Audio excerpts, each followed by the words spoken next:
I'm here with Tyler McMurtry from the SGI to talk about impaired driving violations during 420.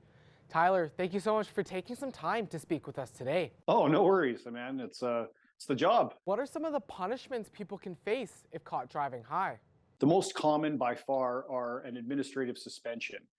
In Saskatchewan, the Traffic Safety Act makes it clear that you are not allowed to drive with any cannabis or any other drugs in your system that can be detected by one of those roadside oral fluid testers that I referenced earlier.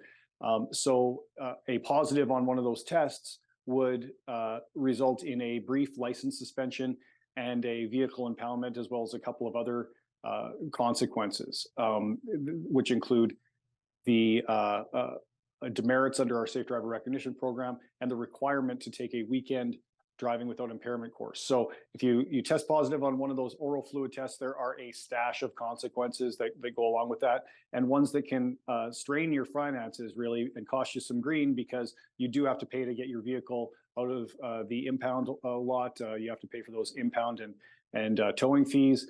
There's a cost to the weekend course that you have to take. And of course, the inconvenience of being without your license. And what are some of the tools police can use to catch somebody driving high? Enforcement of impaired driving is always strong in Saskatchewan and right across the prairies.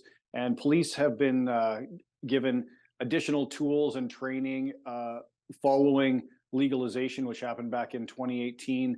There are now in as part of many check stops and in traffic enforcement vehicles, roadside testers that essentially can test somebody's saliva for the presence of cannabis and other drugs.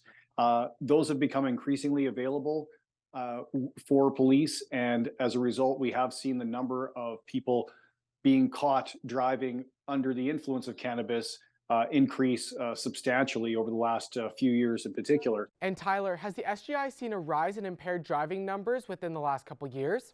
Yeah, in particular, so we those administrative suspensions I talked about earlier. So these are brief administrative suspensions that go along with the lower level alcohol and drug offenses. So in particular, the administrative suspensions have increased. The number of criminal code charges has actually come down somewhat over the last few years, slightly, but the number of administrative suspensions for the lower offenses have increased substantially, and that is largely being driven by the number of suspensions related to drugs.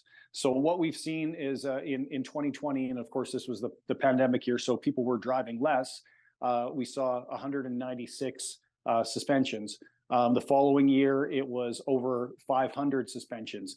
So that was 2021. In 2022, the number was 839 suspensions, and then in 2023, it's close to 1,600 suspensions. So that is a substantial increase from just 3 years ago when you were seeing under 200. So what we want people to understand is that cannabis is legal now, and heading into this weekend, we know that there might be some people celebrating that fact, but we want them to understand that any of their weekend plans for celebrations should also include a plan for a safe ride home. So if you're hanging with your best buds, spark up that conversation about the importance of not driving impaired, because there are a stash of consequences, including driver's license suspensions and vehicle impoundments that go along with being caught driving after using weed. And to put it bluntly, losing your license and your vehicle, even temporarily, can shatter your weekend plans, and there are a host of consequences that can cost you some green. But also, the most important thing is not driving under the influence of drugs means that you are helping keep our roads safe. And police have tools and training to determine whether somebody's been driving under the influence of drugs. We'd much rather people not get caught, though. We'd much rather people make that decision for themselves that they're never going to drive impaired. And there are so many great options that people have. Tyler, thank you so much for taking some time to speak with us today, and we hope everyone finds a safe ride home during 420.